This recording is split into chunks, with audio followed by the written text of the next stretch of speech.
The Protestant Reformation is widely known for Martin Luther's publication of his 95 Theses, or Disputation of the Power and Efficacy of Indulgences, and marks a second schism of sorts for the Catholic Church. In reality, the Reformation of Western Christianity was long in the making, and Martin Luther was not its only leader. While many view the start of the Protestant Reformation as having been in 1517 following the publication of Martin Luther's Theses, the actual date of its beginning is somewhat unclear. There were essentially three main Reformation movements, one in Germany, one in England, and one in Switzerland, with all of them occurring around the same time in the 16th century. The German Reformation, led by Martin Luther, is generally the movement that most people think of when the topic is discussed. Martin Luther, prior to the Reformation, was actually a professor of theology and a priest. During his time as such, Luther was sent to represent the observant German Augustinian monasteries in Rome between the fall of 1510 and spring of 1511, where he came to notice a lack of spirituality throughout Rome that left a lasting negative impression on him.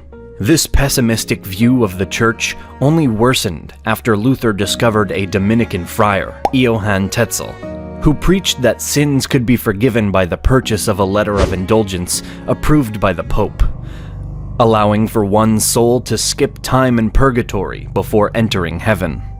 The money from these indulgences was being put toward the rebuilding of St. Peter's Basilica in Rome, which Luther bravely claimed should be paid for by the wealthy Pope himself.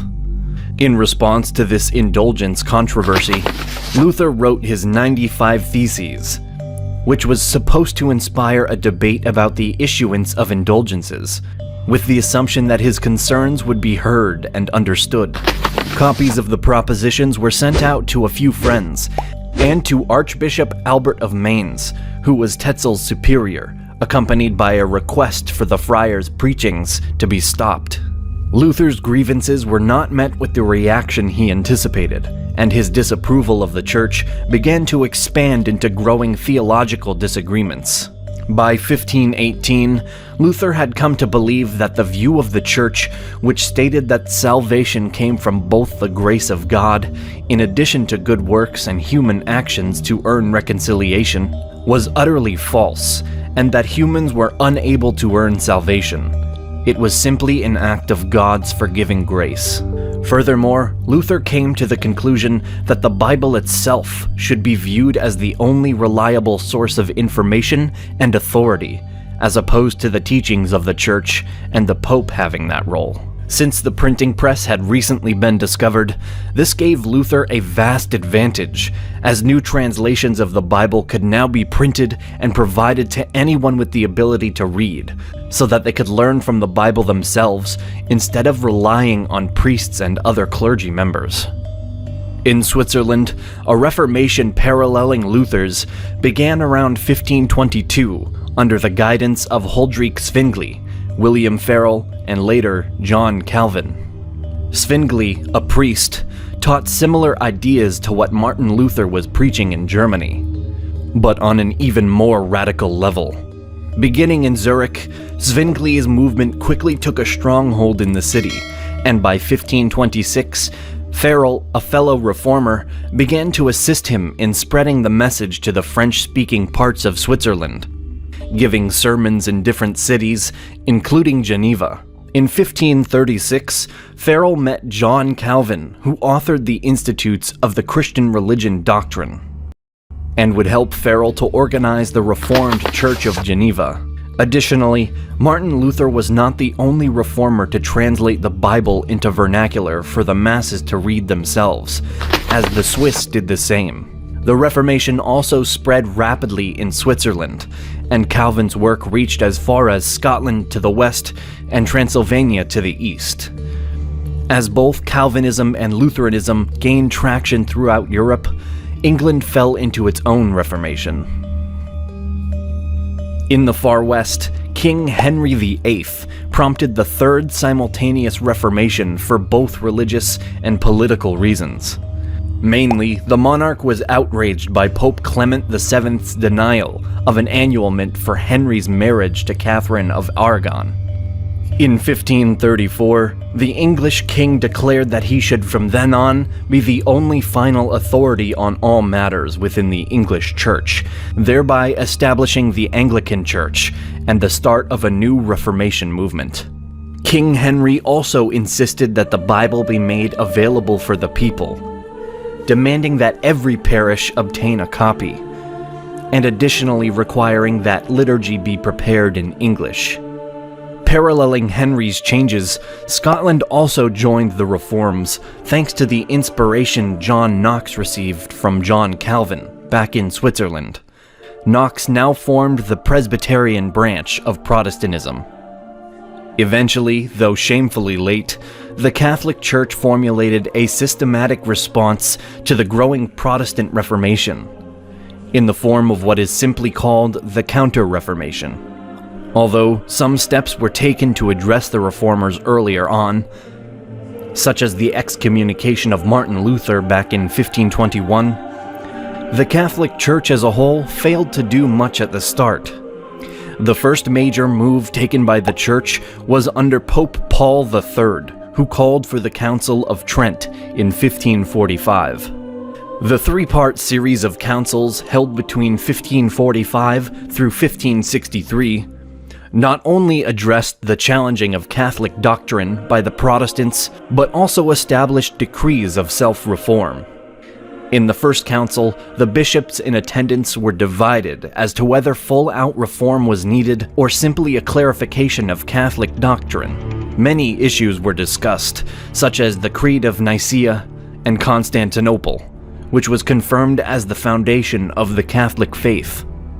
The number of sacraments, which should be 7, tradition, which was accepted as a source of faith, as well as other subjects that had been challenged by Martin Luther in particular, which subsequently led to the decision to formally deny the reformers' idea that humans had no ability to earn salvation through behavior such as good works. Political discord put the progress of the council on hold until the next period of talks began in 1551.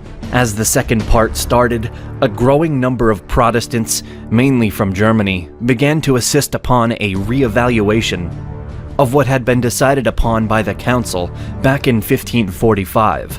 But nothing of the sort was done, and the council continued on. This time, one of the main subjects addressed was the sacrament of Eucharist, which the Catholic Church confirmed to include that the bread and wine were believed to truly transform into the body and blood of Christ, although not in appearance. This assertion was of course in direct contradiction to the Reformists, which came as no surprise. Further doctrine was solidified before the council was interrupted by political disputes yet again. When Pope Paul IV took over, the whole concept of the council came under serious doubt due to his direct opposition to the notion. Finally, in 1562, Pope Pius IV decided to reinstate the council, and the bishops regathered. During the last leg of the meetings, updated statements and decrees were made concerning Mass, holy orders, purgatory, matrimony, indulgences, saints, and again, more details concerning Eucharist. Reforms were also made for the morals of clerics, and much of the corruption and abuses that had inspired the Protestant Reformation, such as the clerical overspending and favoritism within appointments made to the church office, were soon resolved, allowing the Catholic Church to regain a large amount of its support throughout Europe. Still, it was too late to reverse the break within the Western Church, and Protestantism was on an upward path of growth at a fast pace. To combine the spreading Protestant theology, the Roman Inquisition put a heavy focus on the prosecution of anyone deemed a heretic, such as the Protestants themselves. While the Roman Inquisition was drastically milder than the previously established Spanish Inquisition, it was famously known for putting Galileo on trial in 1633. Furthermore, the effects of the Protestant Reformation's popularity triggered wars of religion all throughout Europe. with one of the first being fought in France between the Catholics and Protestants, and ending in the regaining of France for the Catholic Church, though also providing a level of tolerance for the Protestants in the area. The 30 Years' War broke out in 1618 as well, mainly in modern-day Germany, and is said to have potentially wiped out 40 to 60% of their population. Other wars with Catholic versus Protestants undertones would include the Scottish Jacobite Rising, the Schmalkaldic War, the Dutch Revolt, and many more. Even wars that were not solely based on religious conflict were fueled by the disconnect between Catholics and Protestants. Today, though, the relationship between the Western churches is remarkably better than it once was.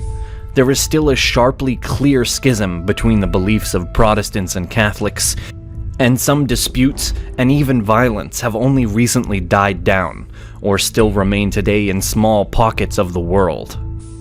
The history and existence of the Protestant Reformation not only stands as a vastly significant event due to its contribution to the creation of today's Protestant Christian denominations, but it also shows the true uniqueness of the Catholic denomination, which had clearly survived the Great Schism only a few centuries prior.